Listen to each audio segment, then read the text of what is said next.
Well, today I have a treat for you because since I made you work really hard last week turning to 3 passages, this week you're only going to have to turn to 1. I want you to please turn to 1 Thessalonians chapter 5.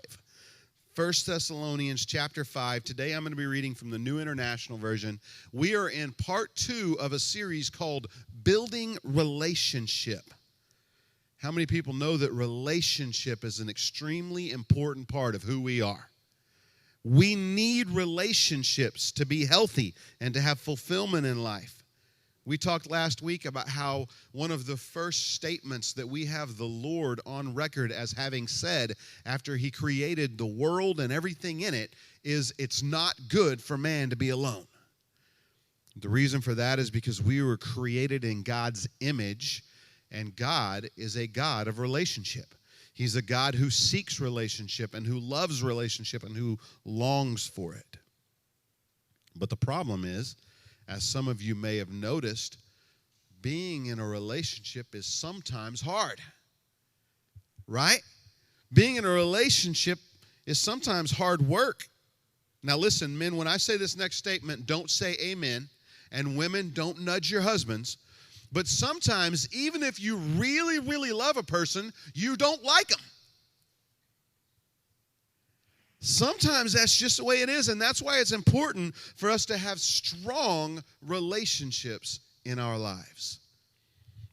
And the process of creating those relationships, of nurturing them and helping them grow, is often referred to as building relationships. In this series, we're talking about 3 different groups of people whom we need to work on building strong relationships with. Last week, we kicked things off by talking about our relationship with God.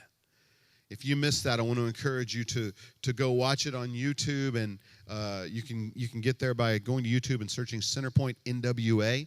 But we talked about our relationship with God and 3 things that come from having a strong relationship with God.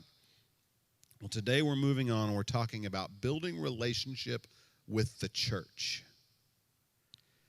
Now, I suppose it would probably be prudent for me to explain to you what I mean when I say building relationship with the church. Because in my mind, I can imagine that when I say that in your mind, you might be imagining kind of a scene out of a comic strip. Do you remember, I don't even remember what the comic strip was, but there was an old comic strip. It had a guy, he was kind of short, and he always wore like a suit coat, and he had a real big nose, and he wore a fancy hat. You remember that? I don't know his name. I wish I did, but I can imagine you imagining that guy walking towards a church building with flowers and a heart-shaped candy box to give it to the church building. Or walking up and hugging the church building, maybe giving it a big smooch. Well, that's not what I'm talking about today, because the church is not a building. The church is a group of people, the group of people worldwide who have decided to follow Jesus, who have made the decision that in their lives, regardless of what happens and regardless of the situations they face in life, that they're going to follow Jesus and they're going to make Him Lord of their life. That is the church. In fact, if you're a believer, you're the church. So what I want you to do right now is I want you to look at someone around you, if that's you, and I want you to say, hey, I'm the church.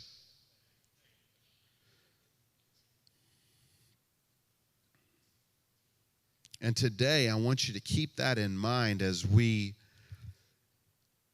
talk about how to build relationship with the church. I want you to imagine that I'm talking about you building relationship with someone in this room. So pick someone out right now. Pick someone and be like, okay, that's who I want to build relationship with. Today, we're going to talk about how to build a relationship with the church.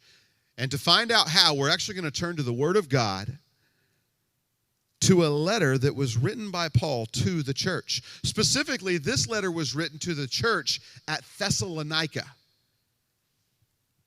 You see, in this letter, Paul addressed several issues in the church and some of the questions that they had had. At the time, Timothy was the pastor of the church at Thessalonica. And the scripture tells us that Timothy had visited Paul And there's no doubt in my mind that he had shared with Paul some of the struggles that the church was having and some of the questions that they had. And so Paul addressed those. And then at the end of his letter, Paul gives what my Bible calls final instructions to the church. And these instructions are a how-to guide in building relationship. These instructions are found in 1 Thessalonians chapter 5. We're going to start in verse number 12. If you'll look there with me, here's what it says. Now we ask you, brothers and sisters, to acknowledge those who work hard among you, who care for you in the Lord, and who admonish you. Hold them in the highest regard in love because of their work. And then he says, live in peace with each other. And we urge you, brothers and sisters, warn those who are idle and disruptive. Encourage the disheartened, help the weak, and be patient with everyone. Make sure that nobody pays back wrong for wrong, but always strive to do what is good for each other and for everyone else. Today I want to point out a few things that we need to be in order to build strong relationship with the church. And the first thing that we need to be is friendly. Everybody say, be friendly. The first thing that Paul writes here as it pertains to interacting with one another is live in peace with each other. In other words, get along. Why can't we all just get along? Isn't it silly that we have to talk about this in church? I mean, it really is. It's silly that we have to tell people to get along with one another in church. But it's not just church in the modern day. Here Paul was telling the brand new New Testament church, the church that was closer to Jesus than any other church through history, telling them, hey, listen, get along. Now, I will be the first to tell you that I don't think we have a problem with this at CenterPoint. We have a great group of people here, and as far as I know, for the most part, everyone pretty much gets along. If they don't, they certainly keep it out of my line of sight. I've never seen anybody in a fight here. But I've been in some churches where this is a major problem, so I feel like this needs to be addressed. People in those churches might say, well, Pastor, you don't understand. I don't like them. Well, listen up. I don't care. Have you ever stopped to think that maybe some of them don't like you either? I started it, when I was writing this, I started to make a joke there and say, I don't like some of you. But the truth of the matter is I like everyone in our church. I can't think of a person that I don't like. Christina's probably the closest. But Paul doesn't tell us, live in peace with each other if you like them. He just says, live in peace with each other. He says, get along. I can't tell you how many times I've had to have a discussion about this topic with a student when I was a youth pastor. I mean, you expect that, right? Teenagers, they know how to have the drama. So you expect that sort of thing, but the problem is a lot of people graduated from youth group to big church, and they brought that chip on their shoulder with them. And they just don't like people. I've seen so many people in the church world who need to go home and they need to write a note on their mirror of what Paul says here. And every day they need to get up and read it. Live in peace with each other. Live in peace with each other. I'm going to live in peace today. I'm going to get along. Now listen, that doesn't mean you have to be best friends. I realize that sometimes there are people who your personalities just aren't going to click, who you're just not going to be the perfect match for one another to become friends. And I understand that, so I'm not telling you that you have to be best friends. I'm not telling you that you have to hang out at each other's homes. I'm not even really telling you that you have to like these people. I'm just telling you to get along. I'm just telling you to be friendly in the church. Smile. Everybody say smile. Say hello. Hold the door open for somebody. Shake their hand. Just be nice and treat people like a human. Just get along. When you're at home and you're scrolling through Facebook on your phone, you see that maybe someone who you don't have a close relationship with, but who you go to church with, they post something on their Facebook feed. Just hit the like button. I mean, don't hit it if they're going through a tragedy. But if they're sharing something positive in their life, hit the like button. Say a nice comment about their family and how cute their kids are or something like that. Because let me tell you this. If you've got a problem with someone in the church and you can't seem to get over it, chances are the problem's not that person. Chances are the problem is you. The first thing we have to be is friendly. Secondly, be accountable. Where does Paul say that? I didn't see that in the scripture. Well, here's what Paul wrote. He said, warn those who are idle and disruptive. Warn those who are idle and disruptive. Some of the people who weren't really liking point number 1, they're real excited about point number 2. They're like, I got your back, Pastor. I'll warn those idle and unruly people. I'll take care of it. I'll tell them everything they're doing wrong.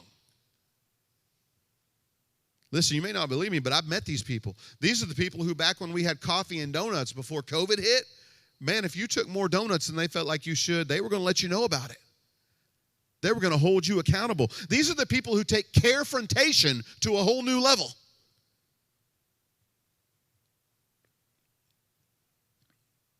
Now, I want to be clear. I'm not saying that we don't need to correct people in the church. In fact, Jesus himself in Matthew chapter 18 gives us a system by which we can do this. He says if someone in the church is sinning, here's what you do. Number 1, you go to them privately, and you talk to them one-on-one, face-to-face, man-to-man, or woman-to-woman, and you say, listen, I think you need to address this issue in your life. It says if they won't listen, then you go get 1 or 2 other people and bring them back with you. And then sit down with that person, and the 3 of you have a conversation. And then if they still don't listen, then take the person before the church and tell them, look, you got to get this right. So I do believe that we need to address issues in the church. I'm wholeheartedly in favor of holding one another accountable. But I'm just saying, if you're a person who really, really enjoys that aspect of building relationship, you're probably not the person for the job. If you really enjoy holding other people accountable, you're probably not the one who needs to be doing it. But today, I'm not even really focused on holding other people accountable. Today, I'm focused on being accountable to other people. Because see, here's the thing. If you're going to be okay with going to other people and holding them accountable when they're doing something wrong, then you have to be okay with other people holding you accountable.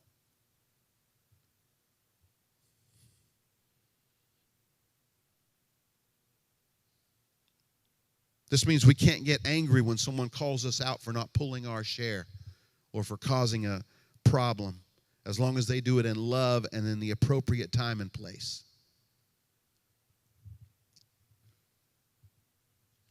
Let me tell you something. This means if you get a call from maybe one of the deacons, and they say, hey, man, how you doing? I've been thinking about you lately. And you say, man, I've been doing great. Things are going good. And they said, really? That's awesome. I'd love to see you show up and help us set up every now and then.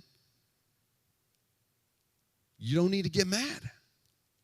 Someone calls you from the church and they say, hey, how are you doing? Everything going good? And you say, yeah, man, me and the kids, we went out to the lake yesterday. We had a great time. And they said, that's awesome, but I haven't seen you at church in about 88 weeks. You think you might want to come? Then maybe you don't need to get mad. See, when we're building a relationship with someone, we have to be okay when they call us on our stuff. Right? Let me tell you something. Don't surround yourself with people who won't tell you when you're doing something wrong. You have to when you're building a relationship, you have to allow people to speak into your life. Give people permission to help you realize when you're in the wrong. Because this is how we grow. Think about it. Think about when we're little babies. When we're little babies, our favorite word is mine. What's mine is mine. What's yours is mine. What's theirs is mine. Everything is mine. And if you have what is mine and I decide I want it, then what am I going to do? I'm going to take it. And if you don't let me take it, I'm either going to hit, kick, pinch, or bite you. Until a parent comes along and warns those who are idle and disruptive. Until a parent comes along and says, listen, that's not how we're going to roll. And then for the next 18 years or so of our lives, our parents and our grandparents and our aunts and our uncles and our teachers and our coaches and our Sunday school teachers and our children's pastors and our youth pastors, they remind us over and over and over of when we're doing something wrong, and they help us learn. That is how we grow. So what better place then, as we become adults, for us to continue to grow and learn than church? What better place is there? Number one, be friendly. Number two, be accountable. The third thing we need to be is supportive. Be supportive. Paul says, encourage the disheartened and help the weak. Encourage the disheartened, help the weak. Some other words that are used in other translations in these scriptures are to comfort, help, and support. In other words, be there for one another. This is actually a theme that runs all through Paul's letters to all the churches. Give you some examples. 2 Corinthians 13:11, Paul says, strive for full restoration, encourage one another, be of one mind, live in peace. Hebrews 3:13, encourage one another daily. Ephesians 4:29 tells us to build one another up. Galatians 6:2 says, bear one another's burdens.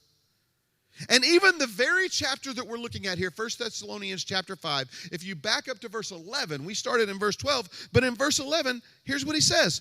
Therefore, encourage one another and build each other up. Encourage, build, comfort, help. Be there for one another. In my opinion, church, this is one of the most important things that we can do in a church body. This is one of the most important parts of being in a church family. And I know this isn't the first time that I've told you this. In fact, I look back and in August of 2018, nearly 3 years ago, August of 2018, I preached a message series called This Is Us. You remember that?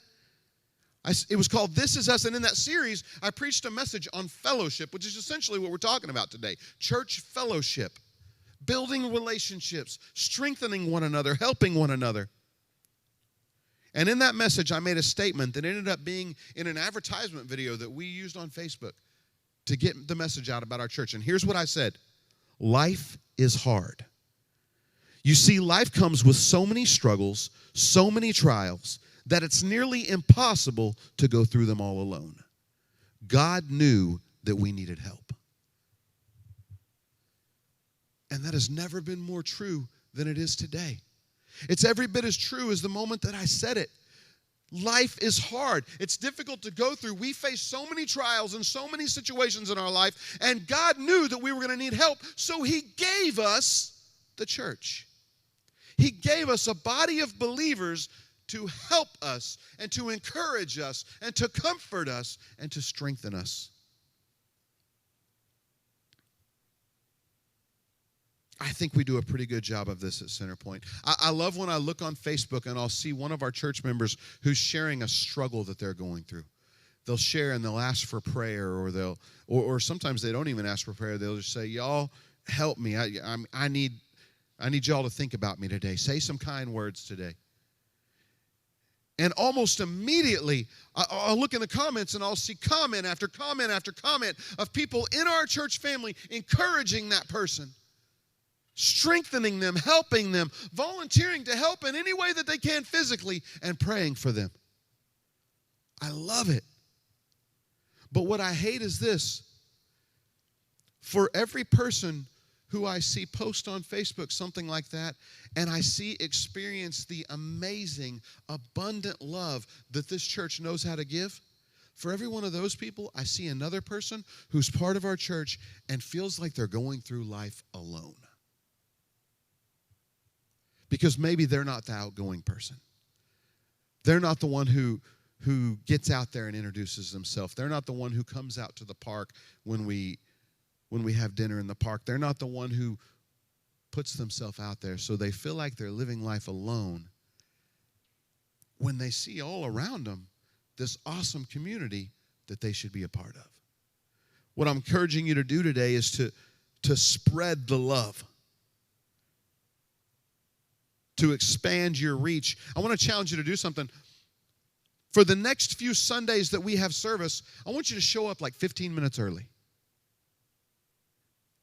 And I want you to look around and try to identify people who you don't know and go up and introduce yourself. You say, I don't want to do that. I don't care. I'm challenging you to do it. In fact, I'm also challenging you on the 13th when we go out to the park. I want everyone to come to Family Day. I want you to come and I want you to look around for people that are there with us who you don't know. And I want you to go over and introduce yourself. Hi, I'm so-and-so. But don't say so-and-so. Say your name. We may even, we did this sometimes at our old church. We may even bring out name tags and let everybody just put your name on a name tag. And you can be like, hi, this is me. I remember way, long time ago, I was a young, immature person. I wrote Peter Jennings on my name tag. I don't know why. I just felt like being Peter Jennings that day. To this day, someone at that church still calls me Peter. Encourage the disheartened and help the weak.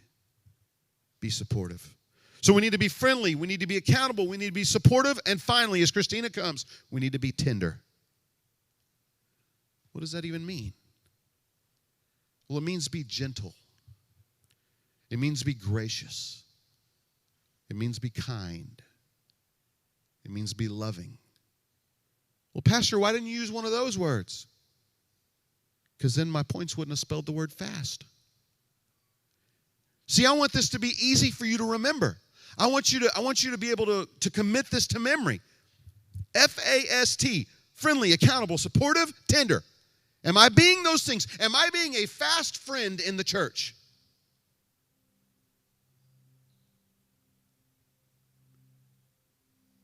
What does it look like to be tender? Paul says in verses 14 and 15, be patient with everyone. Be patient. Make sure that nobody pays back wrong for wrong. In other words, don't try to get revenge, but always strive to do what is good for each other and for everyone else. Be patient, he says. Don't seek revenge. Strive to do what is best for each other and everyone else. Don't cause a scene. Don't make a fuss. Try to get along. Be patient with it. I got to tell you, sometimes it's hard to be patient with people, isn't it? See people make the same mistakes over and over and over. Again, back to my days in youth ministry, man, I saw this all the time. These young ladies and young men would get in relationships that weren't healthy for them, and you'd see them start to drift away from the Lord, and before you know it, they're completely off the rails, and then sooner or later they'd break up, and back they came to church, starting a relationship with the Lord all over again. Then a cute boy or cute girl would walk in, and I'd just be like, oh, Lord, no. The devil's going to take two of them out. In those situations, you got to be patient. You got to give grace to people. You got to let people mess up and then help them back along. Be patient. And then when someone does you wrong, we've talked a couple weeks ago about forgiveness, but it says here, don't pay back wrong for wrong. Don't try to get them back. Don't seek revenge. Instead, do what is best for them and you. Be patient. Don't seek revenge. Strive to do what's best for each other. Does that sound familiar? Doesn't that sound a little bit like how Paul describes love in 1 Corinthians 13, 4 through 8? You can turn there if you want. 1 Corinthians 13, 4 through 8. You don't have to, but I'm getting ready to read it. Paul says, love is patient. Love is kind. It does not envy. It does not boast. It is not proud. It does not dishonor others. It's not self-seeking. It is not easily angered. It keeps no record of wrongs. Love does not delight in evil, but rejoices with the truth. It always protects, always trusts, always hopes, always perseveres. In the first part of verse 8, Paul says, love never fails. Being tender means showing love. Showing love. Not seeking what's best for you or even worrying about what's best for you, but instead being focused on what's best for other people. Love is what makes every strong relationship work. Have you ever noticed that? Love is what allows parents and children to get along when the children get older and become adults. Love is what helps siblings get along. Love is what allows a man and a woman to live together for decades and not kill one another.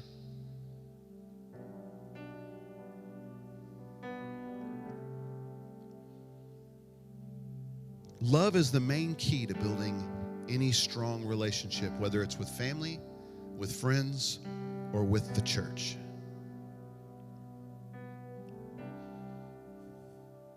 Be friendly. Be accountable. Be supportive. And be tender. Today, I want you to ask yourself that question. I want you to ask yourself, am I being a fast friend in church? I want everyone in the room to bow your head and close your eyes for me.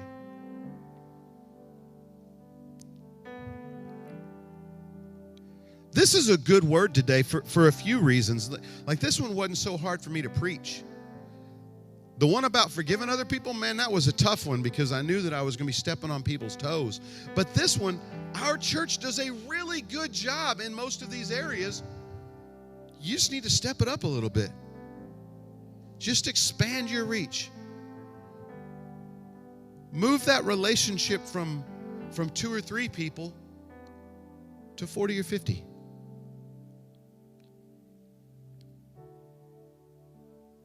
Today, if you're here and you say, you know what, Pastor, I agree with you. We need to do this as a church.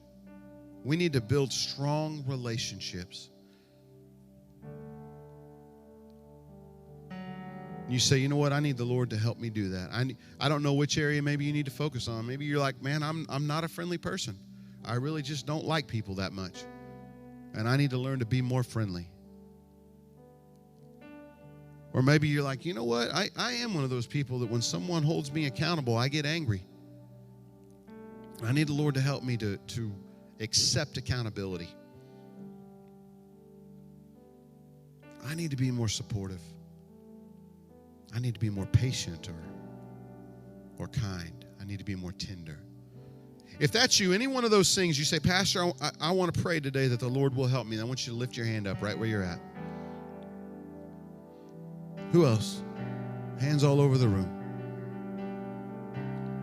Lord, I thank you so much for your word today.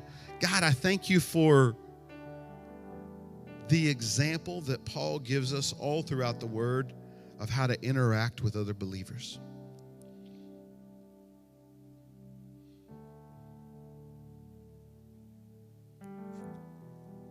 Lord, I felt so happy when I started preparing this that we don't have a church full of problems.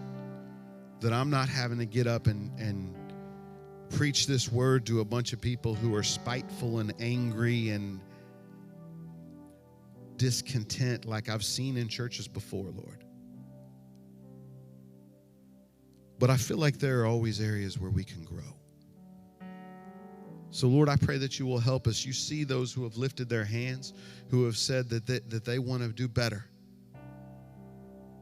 They want to do better at building strong relationships. And, Lord, I pray that you will honor that decision that they've made by the lifting of their hand. And I pray that you will begin to move and work in their life and in their heart and in their mind. And you'll begin to help them to put themselves out there and really grow.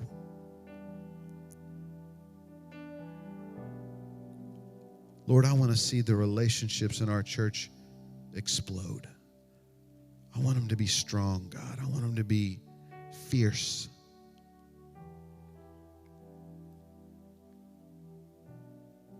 I praise you and I thank you, Lord. In Jesus' name.